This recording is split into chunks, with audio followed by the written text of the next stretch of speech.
নমস্কাৰ আপোনালোক সকলোকে পুনৰবাৰ স্বাগতম নাছমাই মজিদ বন্ধুসকল পলকতে চাওঁকি নটা গুৰুত্বপূৰ্ণ খবৰ প্ৰথমটো খবৰ 3 অক্টোবৰ নহয় 5 অক্টোবৰত বিটিসি চৰকাৰৰ শপত গ্ৰহণ 5 অক্টোবৰত বিটিসি চিফ হিচাপে শপত ল'ব হাগ্ৰামা মহিলাৰীয়ে মুখ্যমন্ত্ৰী ডক্টৰ হিমন্ত বিশ্ব শৰ্মাক সাক্ষাৎ কৰি এই ঘোষণা বিপিএফৰ মুৰব্বী হাগ্ৰামা মহিলাৰীৰ উল্লেখযোগ্য যে সদ্য ঘোষিত বিটিসি নিৰ্বাচনত একক সংখ্যাগৰিষ্ঠতা লাভ কৰিছে হাগ্ৰামাৰ বিপিএফ দলে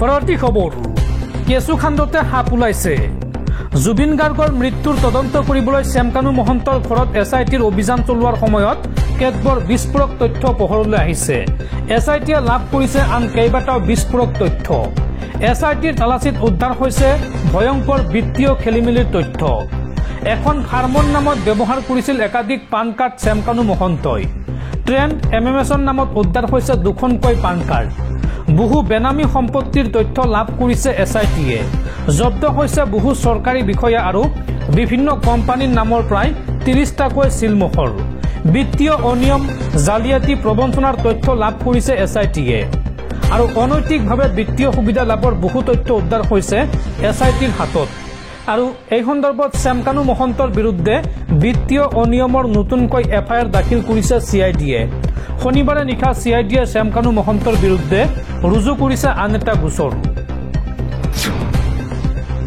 পৰৱৰ্তী খবৰ জুবিন গাৰ্গৰ মৃত্যুক লৈ ৰাজনীতি কৰিছে লুৰিণজ্যোতি গগৈয়ে জুবিন গাৰ্গৰ নশ্বৰ দেহ অসমলৈ অনাৰ নামত ব্যয় হৈছে 7,356 ছিংগাপুৰ ডলাৰ আৰু এই ধন ব্যয় কৰিছিল ভাৰতীয় দূতাবাসে ভাৰতীয় উচ্চায়ুক্তক এই ধন ঘূৰাই দিব বুলি 20 ছেপ্টেম্বৰতে অসম চৰকাৰে জনাইছিল জুবিনৰ নশ্বৰ দেহ প্ৰবাসী অসমীয়াইহে ধন দি প্ৰেৰণ কৰা বুলি লুৰিণজ্যোতিয়ে অভিযোগ উত্থাপন কৰিছিল আৰু এই সন্দৰ্ভত এই প্ৰত্যুত্তৰ দিছে কেন্দ্ৰীয় মন্ত্ৰী পবিত্ৰ মাৰ্ঘেৰিটাই অভিযোগ উত্থাপন কৰি কৈছে যে জুবিন গাৰ্গৰ মৃত্যুক লৈ ৰাজনীতি কৰিছে লুৰিণজ্যোতি গগৈয়ে আৰু জুবিন গাৰ্গৰ মৃতদেহ ছিংগাপুৰৰ পৰা অসমলৈ অনাৰ যি ব্যয় হৈছে সেই ব্যয়ৰ পৰিমাণ হৈছে 7,356 ছিংগাপুৰ ডলাৰ আৰু এই সম্পূৰ্ণ ব্যয় বা খৰচ বহন কৰিছে অসম চৰকাৰে দৰ্শকসকল আৰু বহুতো গুৰুত্বপূৰ্ণ খবৰ আছে তাৰ আগতে আপোনাক জনাও যে যদি আপুনি এতিয়ালৈকে এইটো ভিডিঅ'ত লাইক কৰা নাই তেন্তে এতিয়াই ভিডিঅ'টোত লাইক কৰি দিয়ক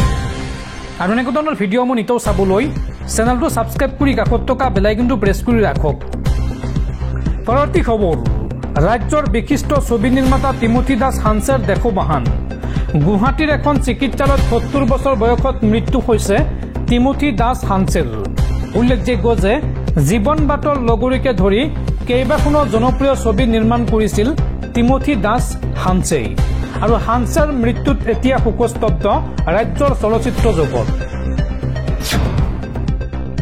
পৰৱৰ্তী খবৰ জুবিন গাৰ্গৰ বাসগৃহত উপস্থিত দেশৰ বিশিষ্ট উদ্যোগপতি গৌতম আদানী জুবিন গাৰ্গৰ অকাল বিয়োগত শোকাহত গৌতম আদানী আৰু শোকস্তব্ধ পৰিয়ালক সমবেদনা জনালে গৌতম আদানীয়ে পুত্ৰ জিৎ আদানীৰ সৈতে জুবিন গাৰ্গৰ বাসগৃহত উপস্থিত হয় গৌতম আদানী আৰু জুবিন গাৰ্গক জনালে শ্ৰদ্ধাঞ্জলি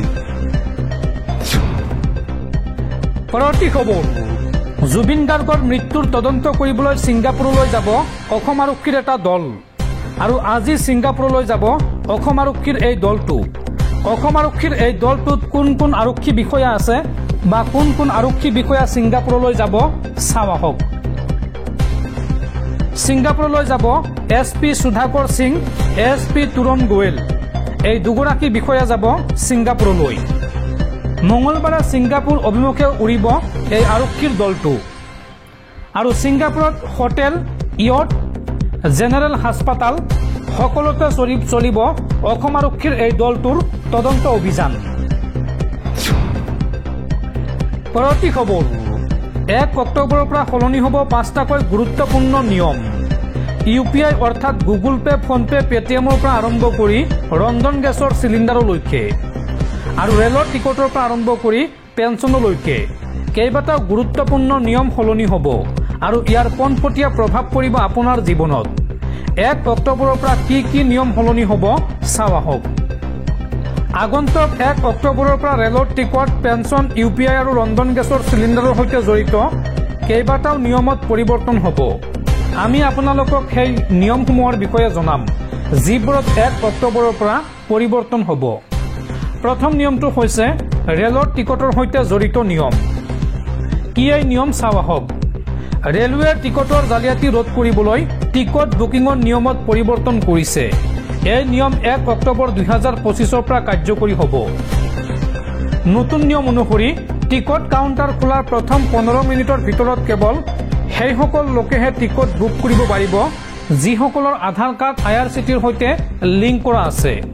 বৰ্তমান এই নিয়ম কেৱল তৎকাল টিকট বুকিঙৰ ক্ষেত্ৰতহে প্ৰযোজ্য হ'ব। আৰু দ্বিতীয় নিয়মটো হৈছে UPI অৰ্থাৎ গুগল পে, ফোনপে, পেটিএমৰ সৈতে জড়িত নিয়মৰ পৰিৱৰ্তন। 1 অক্টোবৰৰ পৰা UPI অৰ্থাৎ ইউনিফাইড পেমেণ্টছ ইণ্টাৰফেচৰ কিছুমান ডাঙৰ নিয়ম সলনি হ'ব। NPCIয়ে যি নতুন নিয়ম প্ৰণয়ন কৰিছে তাৰ প্ৰভাৱ ফোনপে, গুগল পে আৰু পেটিএমৰ দৰে এপৰ ওপৰত পৰিব। সবাতোকৈ ডাঙৰ পৰিৱৰ্তন হ'ল P2P অৰ্থাৎ পিয়াৰ টু পিয়াৰ লেনদেনৰ সুবিধা আঁতৰোৱাৰ সম্ভাৱনা আছে। এই পদক্ষেপ ব্যৱহাৰকাৰী সুৰক্ষা বৃদ্ধি আৰু অনলাইন জালিয়াতি ৰোধৰ বাবে গ্ৰহণ কৰা হৈছে। অৰ্থাৎ 1 অক্টোবৰ 2025 পৰা আপুনি UPI এপৰ জৰিয়তে পোনপটীয়াকৈ এজনৰ পৰা আনজনলৈ ধন প্ৰেৰণৰ বিকল্প ব্যৱহাৰ কৰিব নোৱাৰিব। তাৰ পিছৰ নিয়মটো হৈছে পেঞ্চনৰ সৈতে জড়িত নিয়মৰ পৰিৱৰ্তন। 1 অক্টোবৰ 2025 পৰা NPS অৰ্থাৎ নেশ্যনেল পেঞ্চন ছিষ্টেমতো কিছুমান ডাঙৰ পৰিৱৰ্তন হ'ব। এতিয়া বেচৰকাৰী গ্ৰাহকে তেওঁলোকৰ সম্পূৰ্ণ পেঞ্চনৰ ধন অৰ্থাৎ 100% ইকুইটি অৰ্থাৎ শ্বেয়াৰ মাৰ্কেটৰ সৈতে জড়িত আঁচনিত বিনিয়োগ কৰিব পাৰিব। পূৰ্বে এই সীমা আছিল মাত্ৰ 75%। ইয়াৰ উপৰিও ব্যক্তিগত খণ্ডৰ কৰ্মচাৰীসকলেও এতিয়া প্ৰাণ খোলাৰ বাবে চাৰ্জ দিব লাগিব। প্ৰাণ কিট 18 টকা, ফিজিকেল প্ৰাণ কাৰ্ড 40 টকা, বাৰ্ষিক ৰক্ষণাবেক্ষণ চাৰ্জ প্ৰতি একাউণ্টত 100 টকা দিব লাগিব।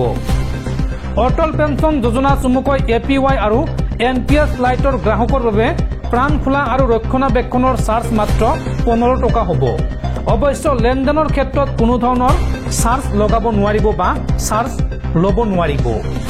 আৰু শেষৰটো নিয়ম হৈছে ৰন্ধন গেছৰ চিলিণ্ডাৰক লৈ 1 অক্টোবৰৰ পৰা LPG চিলিণ্ডাৰৰ দাম হ্ৰাস পাব। অক্টোবৰ মাহটো উৎসৱৰ মাহ। এনে পৰিপ্ৰেক্ষিতত LPG অৰ্থাৎ ৰন্ধন গেছৰ চিলিণ্ডাৰৰ দাম হ্ৰাস হোৱাৰ সম্ভাৱনা আছে। কাৰণ পূৰ্বৰ মাহবোৰত কোম্পানীসমূহে 19 কিলোগ্ৰামৰ LPG চিলিণ্ডাৰৰ দাম হ্ৰাস কৰিছিল। আৰু এইবাৰ অৰ্থাৎ উৎসৱৰ সময়ত দেশবাসীক সকাহ দিব পাৰে তেল কোম্পানীসমূহে। সেয়ে 1 অক্টোবৰৰ পৰা ৰন্ধন গেছৰ চিলিণ্ডাৰৰ দাম হ্ৰাস পোৱাৰ সম্ভাৱনা আছে। আৰু এইদৰে 1 অক্টোবৰৰ পৰা কেইবাটা বৃহৎ পৰিৱৰ্তন হ'বলৈ গৈ আছে আৰু ইয়াৰ পোনপটীয়া প্ৰভাৱ পৰিব আপোনাৰ জীৱনত। পৰৱৰ্তী খবৰ, সিদ্ধাৰ্থ শৰ্মাৰ সৈতে বিজেপিৰ যুৱ মৰ্চাৰ কোনো সম্পৰ্ক নাই। সেয়ে সিদ্ধাৰ্থ শৰ্মাক বহিষ্কাৰৰ কথাও আহি নপৰে। সামাজিক মাধ্যমত ফটো ভাইৰেল হোৱাৰ পিছতে এই স্পষ্টীকৰণ বিজেপিৰ যুৱ মৰ্চাৰ। পৰৱৰ্তী খবৰ, অহা 6 অক্টোবৰত CIDৰ কাৰ্যালয়ত উপস্থিত হ'ব লাগিব শ্যামকানু মহন্ত আৰু সিদ্ধাৰ্থ শৰ্মা। পলাবলৈ চেষ্টা কৰিলে পৰিস্থিতি হ'ব অতি ভয়ংকৰ। আৰু লগতে জামিন আবেদন নকৰিবলৈ দুয়োকে সকীয়াই দিলে মুখ্যমন্ত্ৰী হিমন্ত বিশ্ব শৰ্মাই। 6 অক্টোবৰ শেষ সময়সীমা। 6 অক্টোবৰত CIDৰ কাৰ্যালয়ত উপস্থিত হ'ব লাগিব শ্যামকানু মহন্ত আৰু সিদ্ধাৰ্থ শৰ্মা। ছিংগাপুৰৰ 8জন ব্যক্তিয়েও হ'ব লাগিব হাজিৰ। পলাবলৈ চেষ্টা কৰিলে পৰিস্থিতি হ'ব অতি ভয়ংকৰ। আৰু লগতে জামিন আবেদন নকৰিবলৈ দুয়োকে সকীয়নি দিলে মুখ্যমন্ত্ৰী হিমন্ত বিশ্ব শৰ্মাই। মুখ্যমন্ত্ৰীগৰাকীয়ে কয় যে জুবিন গাৰ্গৰ মৃত্যুৰ তদন্ত চলিছে ক্ষীপ্ৰ গতিত। ঘটনাৰ সৈতে জড়িত কোনো লোক হাৰি যাব নোৱাৰিব। দোষীয়ে উচিত শাস্তি পাবই, এই ঘোষণা মুখ্যমন্ত্ৰীৰ।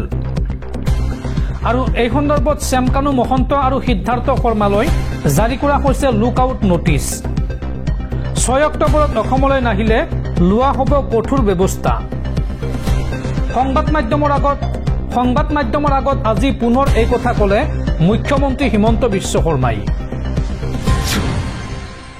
পৰৱৰ্তী খবৰ দলীয় সমাৱেশত পদপিষ্ট হৈ মৃত্যু হোৱাসকলৰ পৰিয়াললৈ 20 লাখকৈ টকাৰ এককালীন সাহায্য ঘোষণা বিজয় থালাপতিৰ যোৱা 27 ছেপ্টেম্বৰত তামিলনাডুৰ কাৰুৰত অনুষ্ঠিত দলীয় সমাৱেশৰ সময়ত পদপিষ্ট হৈ মৃত্যু হোৱা লোকসকলৰ পৰিয়ালবৰ্গলৈ 20 লাখকৈ টকাৰ এককালীন সাহায্য ঘোষণা কৰিছে তামিলনাডু ভেট্ৰি কাজাগামৰ সভাপতি বিজয় থালাপতিয়ে দেওবাৰে ছ'চিয়েল মিডিয়াত এটা পোষ্ট যোগে খুব সন্তপ্ত পৰিয়ালবৰ্গলৈ সমবেদনা জ্ঞাপন কৰি বিজয়ে কয় যে মৃতকৰ পৰিয়ালক 20 লাখ টকা আৰু আঘাতপ্ৰাপ্ত লোকক 2 লাখকৈ টকা প্ৰদান কৰা হ'ব বিজয়ে লিখে যে আপোনালোক যি ক্ষতিৰ সন্মুখীন হৈছে তাৰ বাবে এয়া বৃহৎ পৰিমাণৰ ধন নহয় মই জানো আপোনালোকৰ লোকচানৰ ঋণ মই খুজিব নোৱাৰিম বা আপোনালোকৰ ঋণ মই পৰিশোধ কৰিব নোৱাৰিম ই এক অপূৰণীয় ক্ষতি অৱশ্য এই কঠিন সময়ত আপোনালোকৰ কাষত থিয় হৈ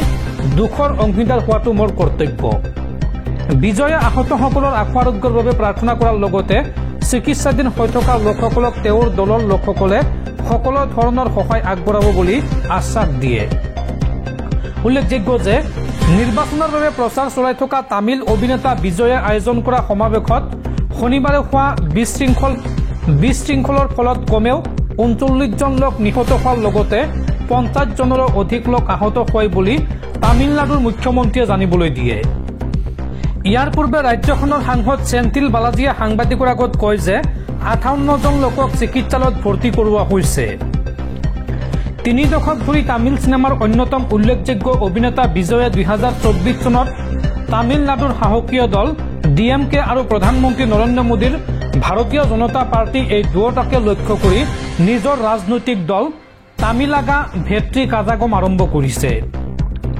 2026 চনৰ আৰম্ভণিতে অনুষ্ঠিত হ'বলগীয়া ৰাজ্যিক নিৰ্বাচনৰ পূৰ্বে তেওঁ প্ৰচাৰ ইতিমধ্যে আৰম্ভ কৰিছে ৰেলীৰ সময়ত দেখা গৈছে যে বিজয়ে গাড়ীৰ ওপৰৰ পৰা পানীৰ বটল অচেতন হৈ পৰা সমৰ্থকলৈ দলিয়াই দিছিল আৰু ভিৰ নিয়ন্ত্ৰণহীন হৈ পৰাত আৰক্ষীৰ সহায়ৰ আহ্বান জনাইছিল সংবাদ মাধ্যমৰ বাতৰি অনুসৰি নিকটৱৰ্তী জিলা তিৰুচিৰাপল্লী আৰু চেলেমৰ পৰা কমে 44 গৰাকী চিকিৎসকক কাৰুৰলৈ প্ৰেৰণ কৰা হৈছে ইপিনে তামিলনাডু চৰকাৰে এই সমগ্ৰ ঘটনাৰ তদন্ত কৰি চৰকাৰক প্ৰতিবেদন দাখিল কৰিবলৈ অৱসৰপ্ৰাপ্ত ন্যায়াধীশ অৰুণা জগদীশনৰ নেতৃত্বত এখন সমিতি গঠন কৰি দিছে স্মৰ্তব্য যে বিজয়ৰ সমাৱেশত এই ধৰণৰ ঘটনা এইটোৱে প্ৰথম নহয় যোৱা বছৰৰ অক্টোবৰ মাহত বিজয়ৰ ৰাজনৈতিক দলৰ প্ৰথমখন সমাৱেশৰ পাছত সংবাদ মাধ্যমৰ বাতৰি অনুসৰি কমেও সেই ৰেলীত বা সেই সমাৱেশত 6 জন লোকৰ মৃত্যু হৈছিল আৰু সেই বাতৰি প্ৰকাশ পাইছিল সংবাদ মাধ্যমত